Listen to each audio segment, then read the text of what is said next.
With the release of M. Night Shyamalan's new thriller Knock at the Cabin, we have another test to see if the director's use of tension proves to be as unique as his thrilling masterpieces or as lackluster as some of his more notorious outings. Mixing psychological terror with religious overtones, the film is Shyamalan at his most restrained but deliberate.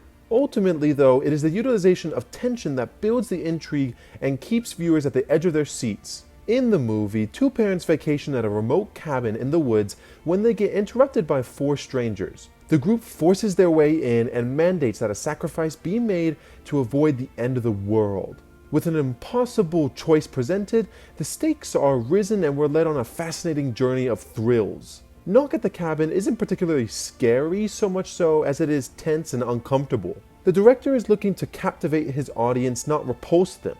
Some of the major violent sequences take place off-screen, while the ones the audience does see are played to enhance the tension rather than being delivered for sheer shock value. The film doesn't use jump scares, often precluded by suspenseful music to build up the tension and are often abused in the genre, in order to thrill the audience, but rather moments of silence and stillness. Its calm and cold vibe stirs up the kind of anxiety it wants the audience to feel, and naturally, the audience would want to get rid of that uneasiness by knowing what's going on, and thus cleverly forcing them to watch the entire film.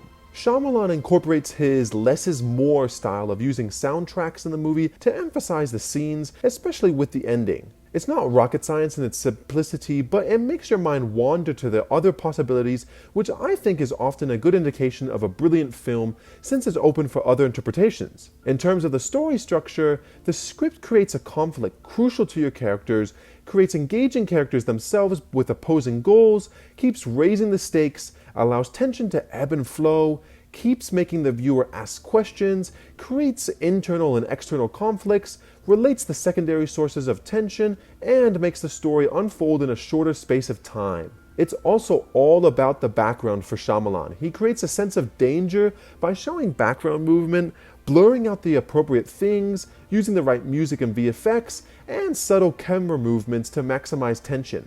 We have to admire the way that M. Night Shyamalan consistently delivers these mid-budget and disquieting movies with big ideas. Knock at the Cabin may not stretch the nerves as much as other similar horror stories like recent flicks, but I appreciate the unique buildup of tension to overshadow the somewhat lackluster dialogue at points. The main thing one wants to do when building a scene is to really flow the internal rhythm. This means don't rush things, don't set things up and pay them off too quickly.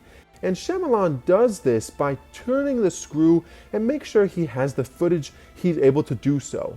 The actors slow down things a bit, but tune back into the same internal rhythm we had when the director's working with the actors to build emotion in the scenes. Because of all that, I highly recommend Knock on the Cabin to get the heart-pumping, methodical anxiety not seen in a lot of other movies. Thanks so much for listening. Ciao.